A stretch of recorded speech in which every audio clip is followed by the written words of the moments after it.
Welcome to the Marvelous Moms Club podcast. Discover yourself, break out of mediocrity, and become the mom you've always aspired to be. Here's your host, Kirsten Tyrell.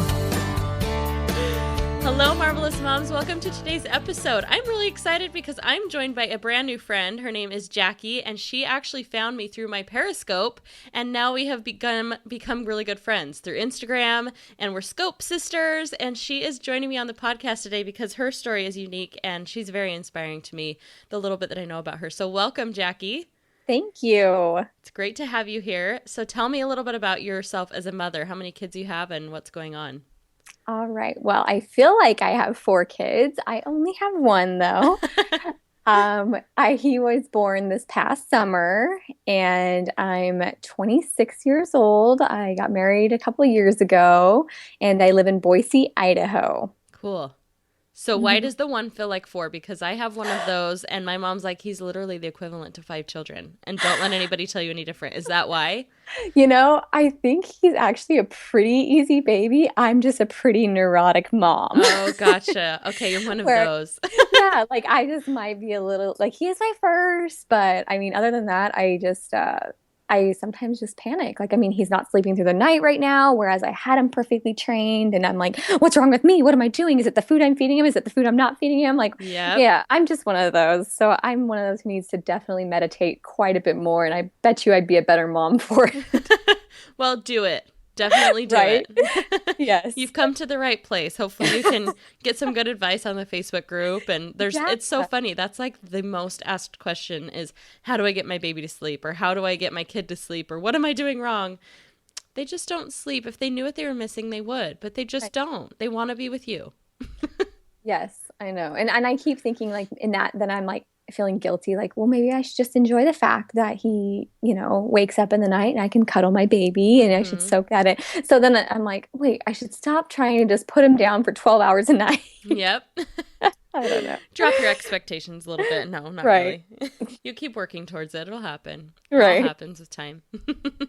So tell me about you, a little bit about you and your Instagram account name and the background behind it. Sure. Yes. So my Instagram name is Jack Attacks Arthritis. And so I got diagnosed with arthritis when I was 23. And I wasn't married yet. And for the past 2.5, 3 years, I'd been on lots of heavy medications, steroids among them. I was on steroids and other chemotherapy drugs. And I actually had a very difficult pregnancy because of the medications I was on.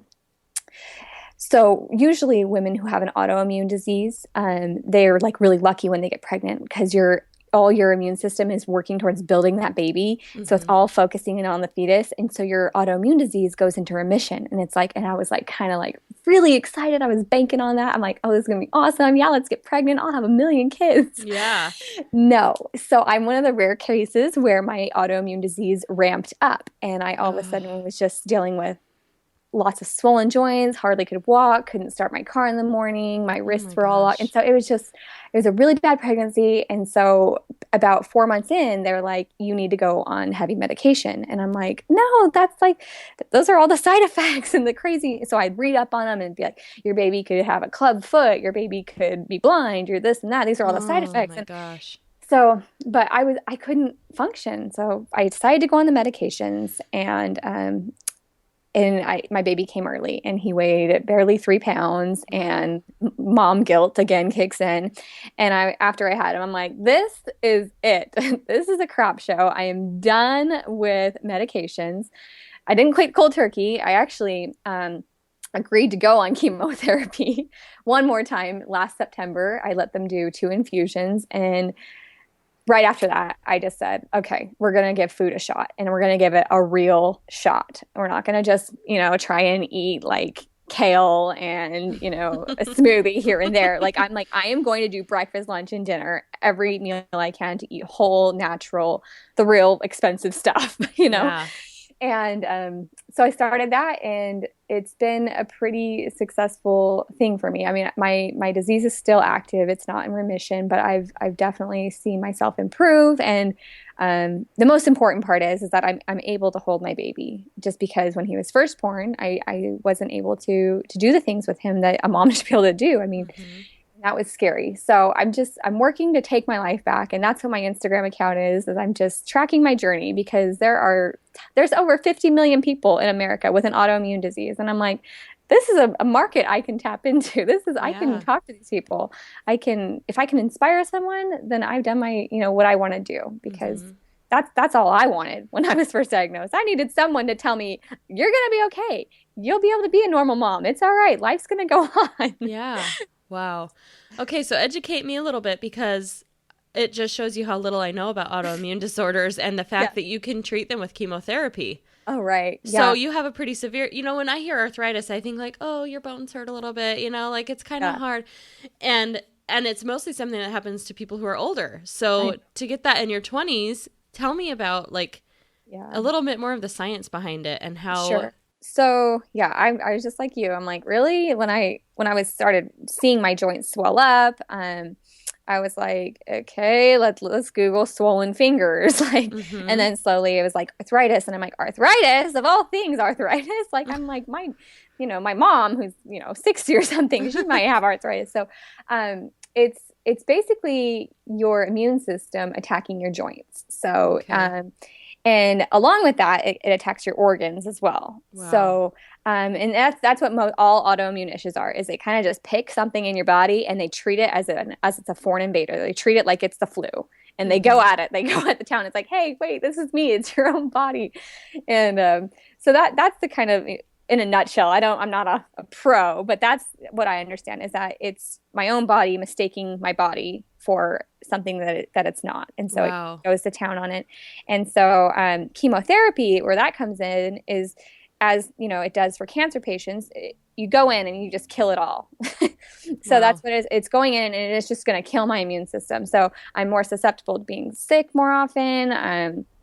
But the plus side, according to the doctors, is that my arthritis goes into a little bit of remission at the cost of me being really sick. I don't know. It's just a catch-22. And for some people, they're all about it. Some people love the drug that I was put on, and they're like, yeah, if I could stay on this for the rest of my life, I'll be good. And I'm like, I mean, it's such a heady price to pay. Yeah. So, wow. Both probably financially and physically. Oh, yeah. And that's a whole nother ballpark too. I've always got to make sure that I have insurance, and that it's a different insurance than my husband has. And it has to, be able to cover, just because each treatment is easily like $50,000. And you know what I mean? Oh my gosh. Right. Wow. It's a crazy show, but what do you do? See, I love that you, I don't love that. I hate that for you. What I love is how you've chosen to still pursue life, because that's a crappy thing to be handed when you're 23. And I had Meg Johnson on the podcast yesterday. She was about the same age when she fell off a cliff, and life just derails. And you could be like, oh, woe is me. I have this stupid autoimmune disorder. I'm going to be on drugs my whole life and probably not even have kids and blah, blah, blah. But you've really been an inspiration to so many people already, and rising above that. And so tell me about your progress so far. I mean, how long ago did you start focusing? I know you said that, but tell me again, focusing on your diet. No, I really honed in October. And but before then, I totally did occasionally here and there. At one point, I went off everything cold turkey when I was first married, and my doctors were just laughing, just you're totally an idiot. And honestly, they were right. I was an idiot. I should never have gone off cold turkey. And for 2 weeks, I tried to be vegan, and it's and I couldn't do it. And that's partially because I've been I was heavily addicted to soda. I love gas station food. That's why when I do my Instagram posts, I want to tell everyone, look, you guys are talking to the queen of the candy aisle. I know all about sugar cravings, and I love chocolate, but it's just, you choose your heart. And my heart is I choose veggies and fruit as opposed to, being in pain. But yeah. And one thing I did want to say is that when it all happened, when I got diagnosed, I think a lot of it has to go into the way that you talk to yourself in your head, because I was going through a huge emotional trauma at that point in my life, and within like 6 months is when my body just started to fail me. And I think as women, we're just so prone to being hard on ourselves. We like never, like, it's just so, guys are, they're wired differently, but like we take everything on, and everything's magnified, and you tell yourself these like crazy stories that you're not good enough. And I did that for a good solid almost year, and my body just reacted the way anything else would. It was dying. It was crippling up. And so my other mission is just to build women up. I mean, I don't want to just talk to women who have autoimmune disease or arthritis. I want to talk to every mom out there, because it doesn't matter. We're all suffering in some way or another, whether it's, infertility or, we're all struggling, and we all need to learn how to love ourselves. And so that's part of my healing journey too, is it's not just, eating, whole foods and everything like that. I think that's a big piece of it, but mostly it's learning to love yourself, because it's ironic that my body hates my body. My body hates, it's because I taught myself to do that. I firmly believe that's what's happened, is that for so long, you keep telling yourself these crazy stories, and your body's going to start believing it. So I'm trying to rewire myself. That's my journey, is rewire my beliefs. I love it so much. I could just hug you through the screen right now. That's why we totally click from the get-go, because you're learning that. And I think everybody has to get to that point, and sadly some people never do. Hopefully, if you're listening right now, you're starting to get a little taste of what is possible, and realizing how much control you have in your mind over your happiness, over your children's happiness, just everything. It's really incredible. And there's people who are crippled by things and they don't ever figure it out. They would rather wallow in it. And my husband and I have talked about this in business. It's so much easier to be negative. I said, why do we always default to being negative or having these feelings? And he was like, because it's so easy. Isn't it easy to look at somebody and be like, oh, well, they only have that because of this, or they suck because of this, right? Instead of saying, well, you know what, that's great, and I love them for it, or I'm, whatever. So that's a huge thing. And that right there, that mindset shift is going to help you to heal so much faster than anything you're going to put in your body as far as food goes. So for sure. And I actually talked about you on another episode that I don't think has aired yet. Maybe it did. Maybe it was Thursdays when I was periscoping at the same time, about my new friend Jackie, how you're doing the Choosing to Love Yourself campaign through the small seed. And you posted the baby picture of yourself, and you were like, I never would feed my own child this. Why am I feeding, I used to be this little girl. Why would I put these things in my body? And that was such a cool perspective shift for me too, because I'm like, I feed my kids like kings as far as good food, right? And then I hide my crap food in the corner, and I'm like, right, you're like, hang tight, I'm eating a Snickers. Yes.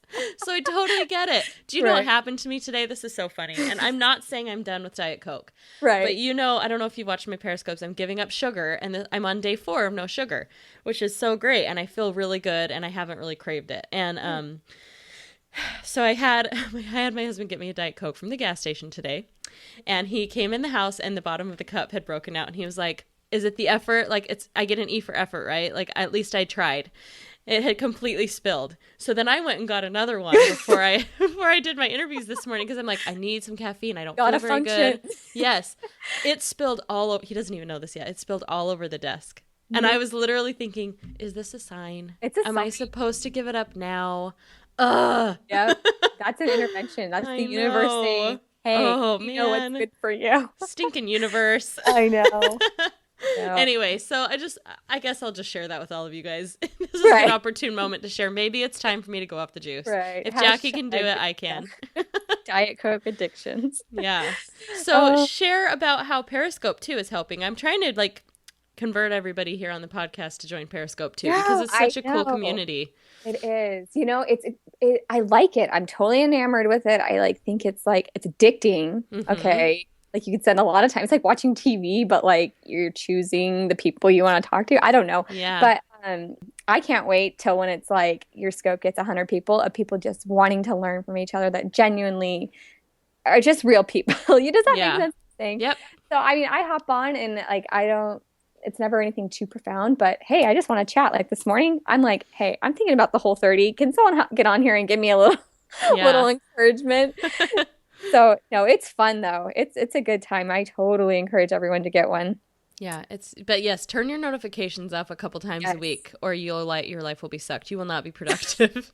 Totally. Oh, and I've noticed lately I've gotten into I watch a Periscope by Nicole Walters, and she was talking about comparison, and I was like, oh shoot, I started doing this just a couple days ago, and I need to stop because we're not even on the same like page. I can't compare myself to so and so or so and so. They're doing so many cool things, but they're not doing my things. So I know. Anyway, tangent. No, I love Nicole Walters. And I'm glad you said that too, because as you know, I'm starting my Instagram out, and I get excited when I get followers. I'm sure everyone does. And and I'm starting a blog. And so like I've just been kind of like throwing myself into like that world, and it's so easy to be like, oh, well, there's this person with this account and they have this many people, and then I'm like, whoa, like Jackie, why did you even start this account? You didn't start this to become like Instagram famous. Like, and so daily I talk myself down and be like, okay, first of all, you're not even off your medication. Second of all, you had a cupcake last week, and like you need to slow down, sister.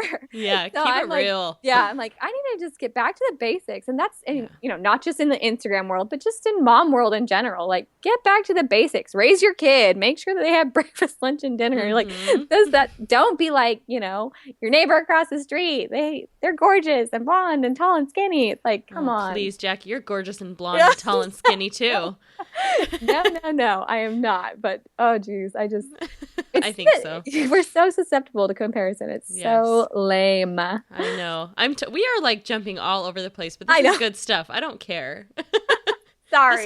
This is our friendship budding and growing, and we're totally relating to each other's weaknesses and strengths. So I love it. So tell me about let's jump into motherhood a little bit more, and how you functioned with having the arthritis, and like what are your daily challenges and what are you doing to overcome them? You know, so I'm able to, like, I can hold my son just fine now, like whatever. But daily, I'd say if my husband's around, he is most certainly unlocking the car seat, and he is most certainly carrying the car seat. He's doing bath time if he's home. I mean, obviously he's not around. Those are my great challenges. I mean, my fingers are. They're not in good shape, and I can't press on things, and I scold him so hard when he puts the bottle cap to my son's bottles on, and he just forgets, like, as a man, like they just want to like tighten it as tight as they can, and I come in, I hold it up, and I'm like, are you kidding me?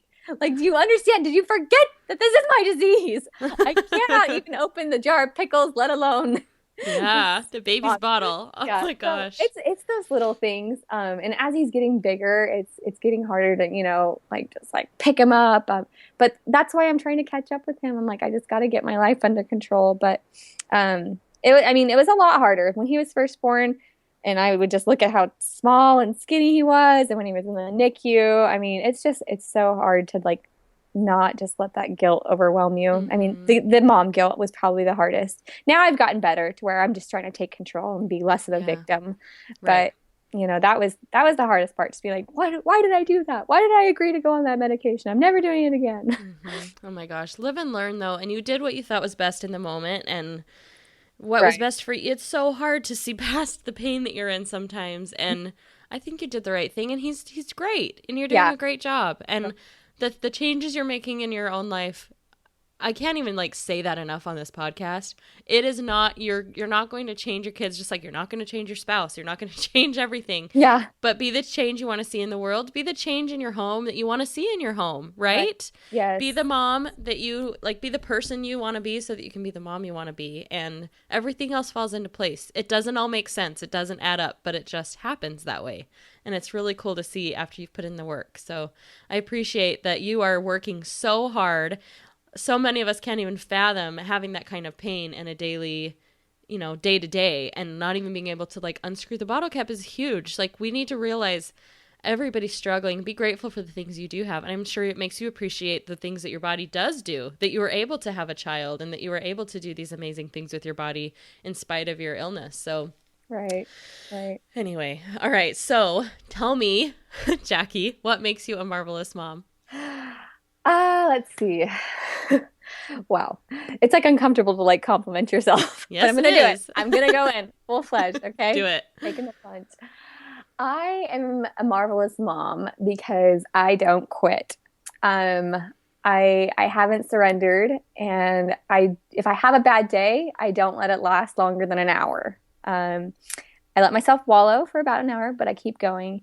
And I'm a marvelous mom because I believe that I can inspire other moms, and that I believe we're all on the same team. And I'm rooting for us all. There's no just me being better than anyone else. And I think that's what makes a good mom. Yeah, and that shines through so much. I'm so completely happy that I met you and that we are friends now. It's such an honor and a blessing in my life, every person that I meet on here and that I can consider a friend. So I could just cry saying that. I just really, truly love you. I bet. And I'm so proud of you, and I'm proud of everything that you're doing in your life. And I'm so glad that you're putting it out there and sharing it, because it's going to make a huge impact. It really is. So thank you so much for sharing that with everybody else. And yeah, everybody else, go follow her on Instagram. I'll link to her profile. Go follow her on Periscope and catch little glimpses of her life. And we'll check you guys back on the next episode. Thank you, Jackie. Thanks.